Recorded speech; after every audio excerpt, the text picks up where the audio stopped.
Hong Kong is better known for its hard-boiled cop picks and manly kung fu classics than for movies tackling women's roles in society and the wider issues around childbirth. But Hong Kong director Oliver Chan, who took her English name from the eponymous waif in Charles Dickens' novel Oliver Twist, is one of the hottest properties in the Hong Kong industry. And there's not a roundhouse kick or a high-octane pistol face-off in sight. She is a passionate advocate for hot-button social issues such as motherhood and the plight of domestic workers. Chan was named Best New Director at the Asian Film Awards in 2019 for her feature directorial debut, Still Human, which chronicles the relationship between a man using a wheelchair and his Filipina domestic helper. In the montages of a modern motherhood, she brings the lives of young mothers out of the shadows onto Hong Kong's cinema screens. Our audience and the international audience were used to Hong Kong themes being really commercial, so making something different was a challenge.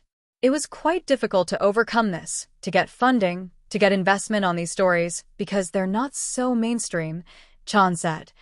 The movie tells the story of Sukjing, a new mother who struggles with the lack of understanding from her husband and her in-laws, and also details how she tries to juggle family and work and her own mental health issues.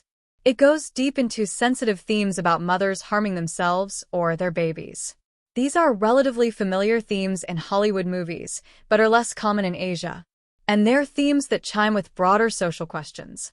Fertility is a major issue in the region. Hong Kong's fertility rate was 1.24 children per woman, the world's fifth lowest.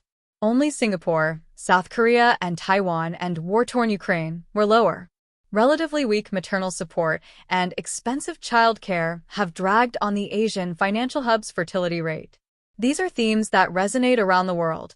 Around one-third of new mothers in Hong Kong suffer from postpartum depression, which is significantly higher than the global average of 18%, according to research by the University of Hong Kong. Mainland China's population is also falling fast.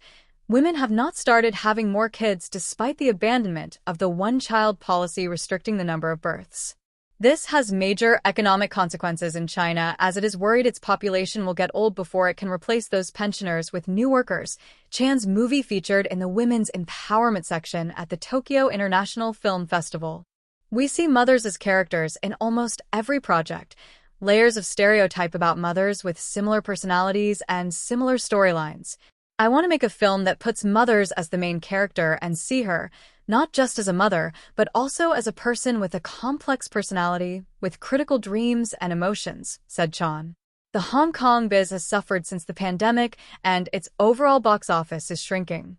While blockbusters are earning record highs, smaller-scale films are suffering.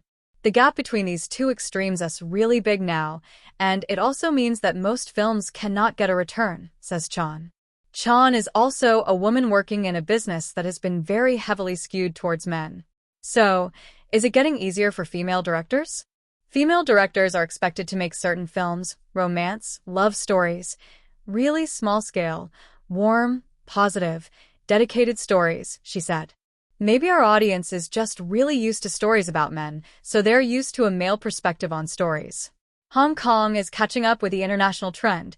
If we just keep making good films, we'll eventually have more presence in Hong Kong, said Chan.